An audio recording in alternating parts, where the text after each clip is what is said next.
Sorry, I just felt like it. Hello, boys and girls, ladies and gentlemen. My name is Clank Joker. Welcome to another question time. That's right. Today I'm going to be doing question time 5.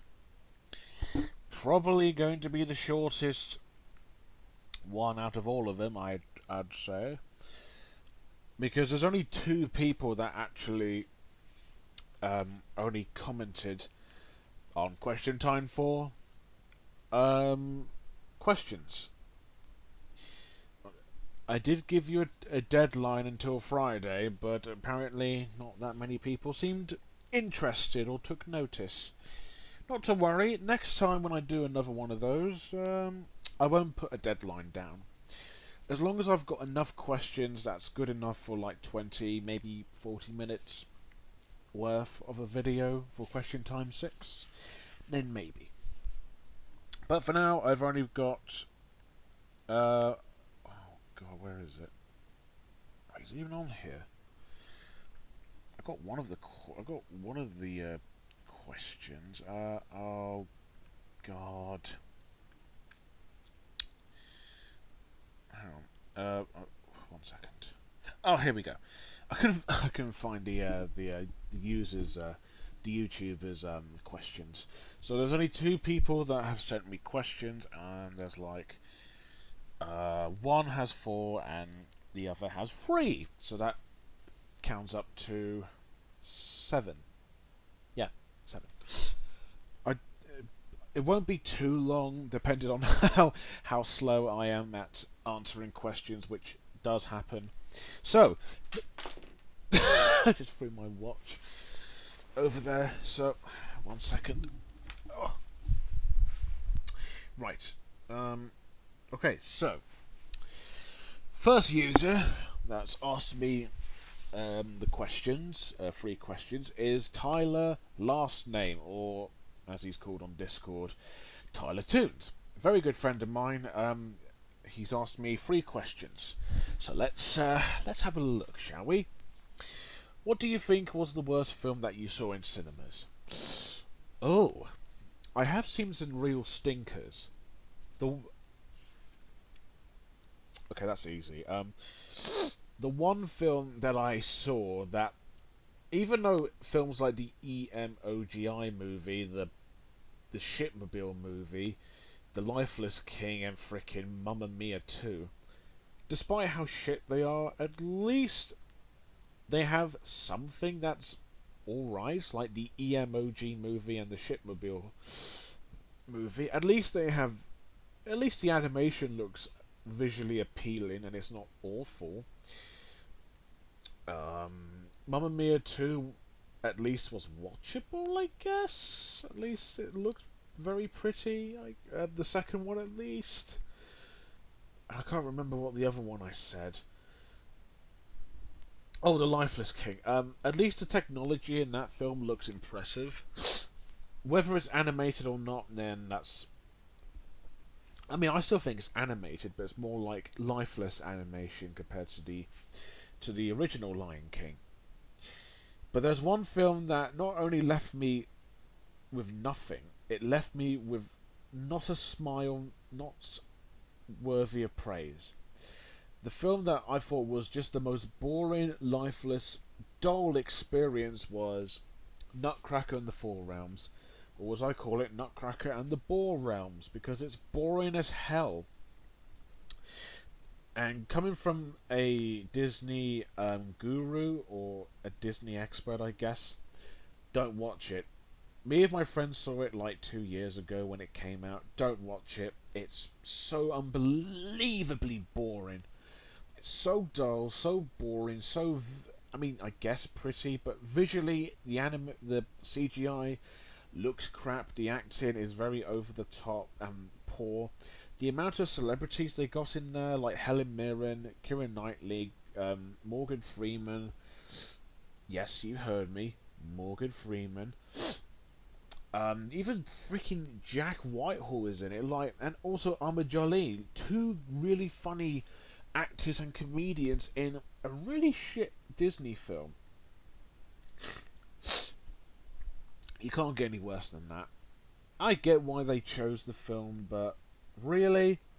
Come on, you guys are better than this. The main character, played by Mackenzie Foy, or was it? I think it's Foy, Mackenzie Foy. She's actually not too bad in the film, but her character is so generic and poorly written that I didn't care about anyone in this film whatsoever. It left me with just nothing. I didn't once crack a smile, I didn't once laugh or get invested. I was so bored out of my mind. At least the other bad films were like interestingly bad. Even Doolittle was much more entertaining than this film, because that film was embarrassingly bad by how insane it is. This is just kind of dull and boring. So yeah, take my advice. Don't watch Nutcracker and the Bore Realms. It's not worth it. It's such a boring film. Anyways, what made you want to do reviews, and what YouTubers inspired you? Now, so when he asked that question, I thought he was either referring to the My Thoughts on series or the actual review series. In the style of like Nostalgia Critic or Bob Show and all that. Horry Henry, Help I'm a Fish, Lewis and the Aliens and all that. He meant the My Thoughts on series. Okay. The inspiration I got for that actually came from one of my friends. He said I should talk about the EMOGI movie because he would like to know what I think about it. And I thought, that's a good idea. I would probably do it in the style that I don't think many other YouTubers have done. Just put like a little text saying my thoughts on, and put like the. Sorry if I'm like breathing in and out and gulping. I've got a bit of a runny nose, and I don't know if it's because of hay fever or something. I don't know, but yeah. So he told me to do. So he didn't tell me to do that, but he said, "Oh, why don't you talk about this?" I'm like, okay. So the first time I did that, I actually did that in one take, and I actually had to walk up and down while talking about it. Nowadays, I just sit on my bed and I just look at my tablet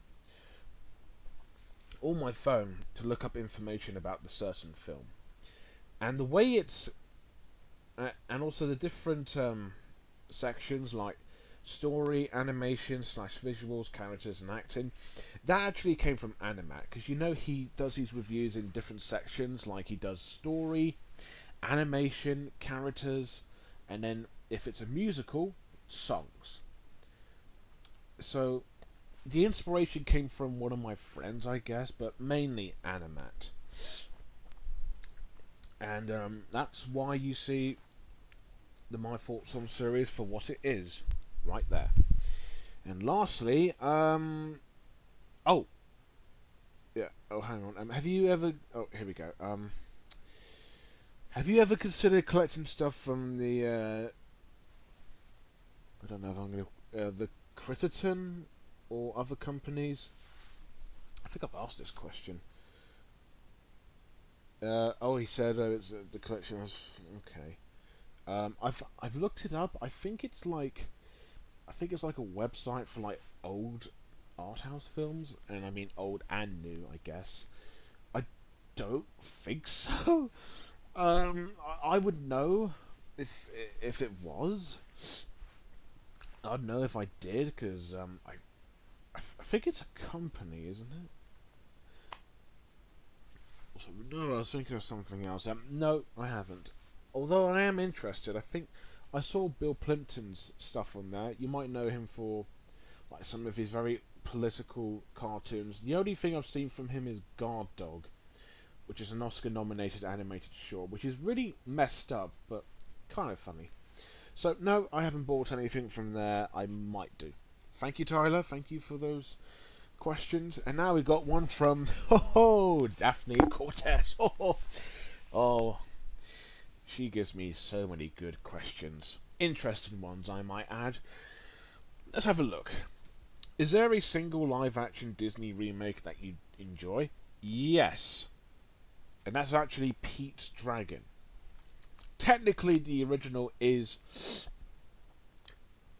actually live action, but since Elliot the Dragon is animated, I guess you could technically count as an animated film. Like, it's kind of like how Looney Tunes Back in Action in Space Jam is.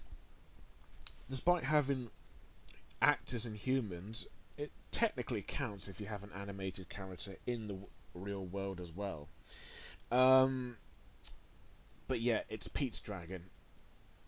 It actually did used to be Beauty and the Beast, but after The Lion King, The Lifeless King. What, did you think I was going to say the animated film? Nah. I actually like the remake a lot less. Jungle Book I still quite like, but it's not perfect. So Pete's Dragon, Jungle Book, and what used to be Beauty and the Beast. Yeah, that's it. Pete's Dragon's the best one, Jungle Book's second, and Beauty and the Beast is third, despite the fact that I don't like the remake as much, to be fair. At least Pete's Dragon did something different, and the Jungle Book also, but everything else is shit. By the way, no, I'm not going to do my thoughts on the Mulan remake, because I'm not paying £20 for that piece of shit. Even though it looks different and it does look kind of cool, I don't care. I really don't. I've heard people say it's not that good. I heard people say it's decent. I don't... It would just be like Lion King, though. It would be just so emotionless and boring, wouldn't it? I might do my thoughts on the 1998 film, Mulan, the animated one. Actually, I might do that. And damn it. I don't want to watch the Mulan remake, but after hearing how much backlash it got, I'm interested at least. Like, it's got like 80% on Rotten Tomatoes, and last I checked, it had 4.5 on IMDb. Like, how the hell is this film getting lower ratings than The Lifeless King, and how the hell is it getting better reviews than freaking Lifeless King? I don't get it. So yeah, Pete's Dragon I like the most, with Jungle Book, Jon Favreau's Jungle Book second. How would you, number 2, how would you feel if the Savage Kid, the one that shouted, "Shut the fuck up," was in your classroom? If I was in a room, in this case, a classroom, if I was like one of those like teaching assistants who would like sit next to the children and help them, I would probably tell him to never say that again. But if I was a kid, and if he said that, and if he's... oh my god, you have to watch the video. It's like this black kid, and then it's like when they're singing and the black kid goes, "Shut the fuck up." It made me laugh by just how out of nowhere that kid said that. If I was in there, I would have like you know when someone does something that sounds funny but isn't, and you just cover your mouth and go... you just cover your mouth by laughing and snickering, and then if the force of the kid going, "Shut the fuck up," it's still in your head and you can't stop laughing, I'd just leave the room and it's like the scene from In-Betweeners. You know the episode when Will gets does like like it's not he did like a part-time job at a garage, and he got thrown into the lake by the people who work there, and he had like a skin condition. The scene where Greg Davies or Mr. Gilbert was laughing, and then when he said, like, he's still laughing while the parents are taking it seriously, he's like, "Excuse me for one moment." He leaves the room, shuts the door, and laughs out loud. That's how I would feel around that kid, because I don't want to laugh in front of the other people, and I don't want them to think that I'm crazy, but it's like, it's too fucking funny. I would just leave and then come back and make sure I don't think about it, and make sure that kid doesn't say it again. That kid is savage. Seriously, you have to watch the video. It's so fucking funny. It really is. It's just, where did he learn that from? Did he kiss his mother with that mouth? God, what a savage kid. Let's have a look. Oh god, I need to take some tablets because I'm sniffing and like gulping. Not good.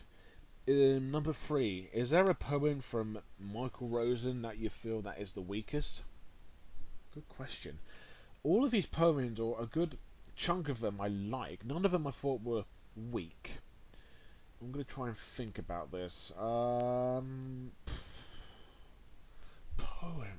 Which ones do I not like as much? I'm trying to think. The weakest. Oh my god, I really do not know. This is gonna bug me a little bit, probably.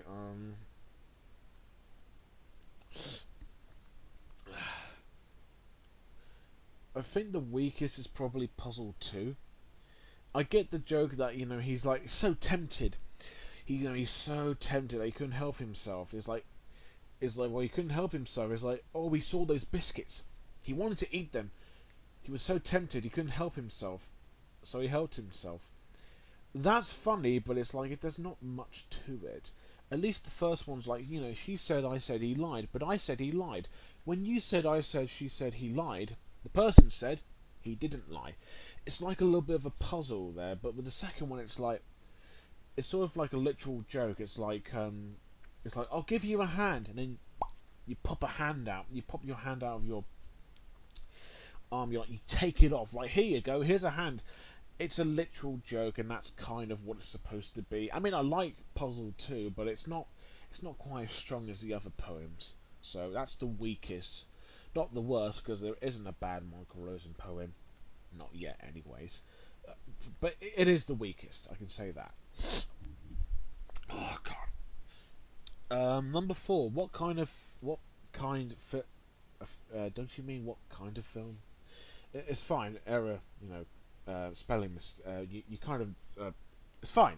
I can read it. I just read it down. I thought, what did you mean by that? And I thought, oh, she meant what kind of film. Fair enough. We do sometimes misspell, and we sometimes don't include words. It's fine. What kind of film would you expect to have if Aardman and Pixar worked together? Ooh. I mean, Aardman has worked with DreamWorks before and Sony. Interesting. I don't know. I would expect if they both made a film or worked together on a film. If it was something like Chicken Run or Toy Story, if it's like something that has both the studio's sense of charm, wit, clever writing, emotion, and humour, if they can mix it all well together in one film, that'd be really cool. I don't know what film they'd make together. I highly doubt Aardman would work with Pixar. I mean, if you've seen their films from Sony, which Pirates and After Christmas are great. With DreamWorks, you've got Chicken Run, which I really liked, The Curse of the Were-Rabbit, the Wallace and Gromit film, which I really enjoyed, and you got Flushed Away, which I thought was decent. And I don't know what DreamWorks and Aardman would like. I think they were nice to them enough until they had to go their separate ways, which was like, fair enough. This Aardman and Pixar, that'd be really, really cool. Because, John Lasseter and all that, they know Nick Park and Peter Lord, and a lot of animators, a lot of directors, you may not know, actually admire Nick Park's work. Wallace and Gromit, Creature Comforts, So that'd be really, really cool. Or at least one of the directors, or one of the... Actually, if directors like Peter Lord or Nick Park or Peter Peak would work at Pixar, that'd be really cool. I'd love to see Pixar and Aardman make a film together. That'd be really, really cool. Don't know what, but I'm sure whatever film they make, it'll be quite fun. So yeah, that's all the questions there. And like I said, there wasn't that many to answer. So next time when I do another one of these, I'm just going to wait until I get enough questions to make it longer. Because clearly people didn't seem to care or notice, except for these two, which does make me happy. At least I've got something to answer. So thank you for the questions, Daphne and Tyler. And hopefully next time I will get more. There won't be a deadline. Yeah, did I say it right? Yeah, deadline next time. So, yeah. Thank you for the questions. And if you have any questions that you would love to ask me, please comment on the video below. And I will answer them in the next question time. As always, thank you guys for watching. Don't forget to like, comment, and most importantly, subscribe. And until next time, don't forget to watch Seal Hunter. Go to the official Puppet Shenanigans channel and you can watch it there. I don't know why I'm promoting that, but the idea of it sounds genius. Although I am a seal person, but hey, it sounds funny, right? Anyways, bye for now.